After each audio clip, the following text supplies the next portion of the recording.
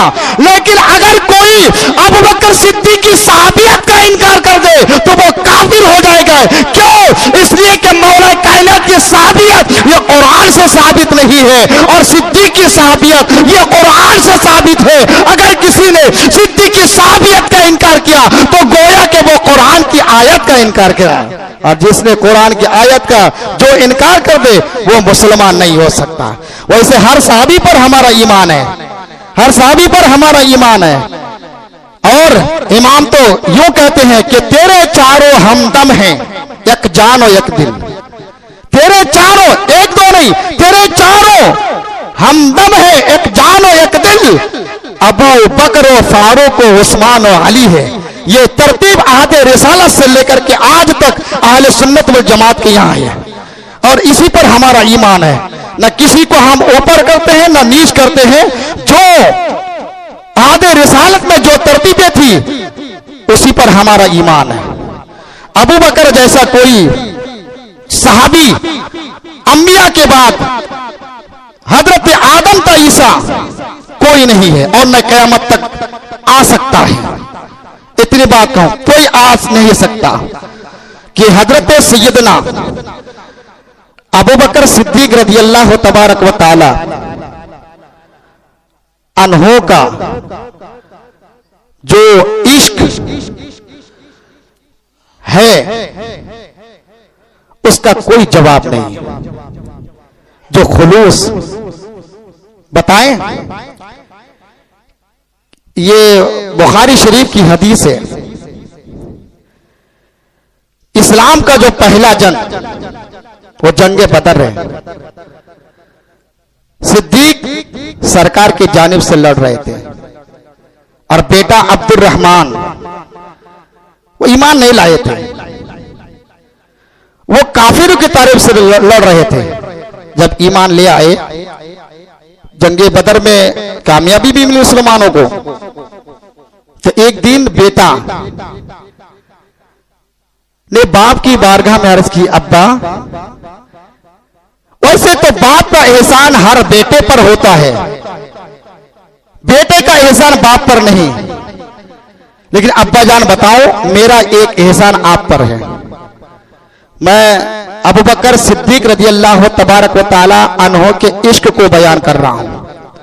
दिल के जज्बात सिद्दीक के मुलाहिजा कर लीजिए कि अब्बा एक एहसान आप पर मेरा है। तो आपने फरमाया कि बेटा तुम्हारा एहसान मुझ पर कैसे? तो कहा कि अब्बा जंगे बदर में लड़ाई हो रही थी, आप रसूलुल्लाह की तरफ से लड़ रहे थे, मैं काफिर की तरफ से था।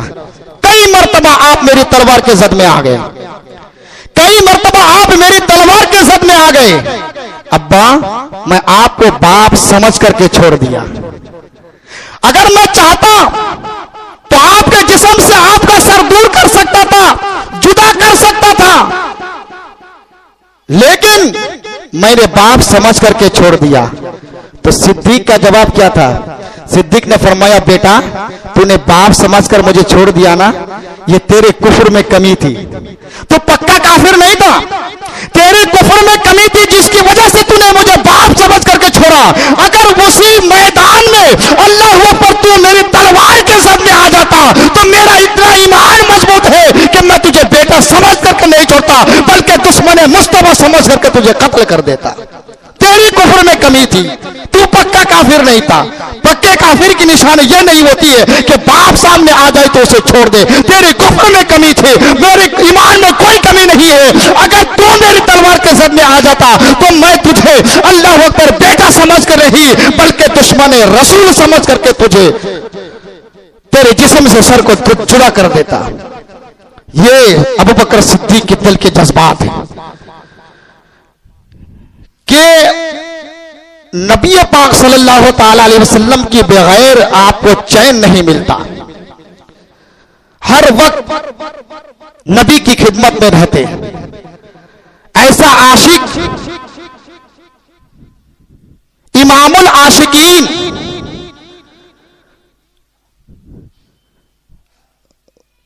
रवायत में आता है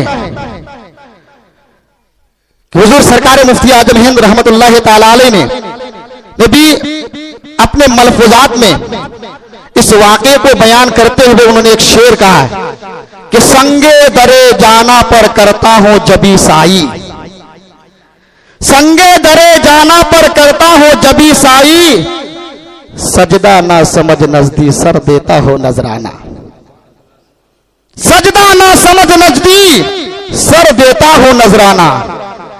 कि जब नबी पाक सल्लल्लाहु अलैहि वसल्लम की महफिल में सहाबा किराम की अंजुमन लगी रहती, नबी वाज फरमाते और हर एक ओट ओट करके जब महफिल से चले जाते अपने अपने घर, सिद्दीक अल्लाह अकबर सबसे आखिर में जाते। कब? जब नबी पाक सैयद आलम सल्लल्लाहु ताला अलैहि वसल्लम को अल्लाह अकबर अपने हुजरा खास में जब तक नहीं पहुंचा देते, सिद्दीक अपने घर में जाते। फिर भी सिद्दीक को चैन नहीं मिलता, घर आते लेटते मगर चैन नहीं आता। ऐसा उदाहरण मजाजन ऐसे बोलते हैं, वरना सिद्दीक का इश्क की कोई नजीर नहीं ला सकता। मजाजन बोलते हैं जैसा कि मछली को पानी से दूर कर दिया जाता है, जैसा कि मछली को पानी से दोस्ती होती है, मछली को पानी के बगैर चैन नहीं आता, ये मजाजन है। उसी तरीके से अबू बकर सिद्दीक को नबी के बगैर चैन नहीं आता। मगर ये मछली की हैसियत क्या? ये तो मैंने मजाजन बोल दिया, वरना लोग पकड़ करके दरिया से अलग कर देते हैं, तालाब से निकाल करके अलग कर देते हैं। मछली की इश्क की कोई हैसियत नहीं है, मगर सिद्दीक उस आशिक रसूल का नाम है, उस आशिक सादिक का नाम है।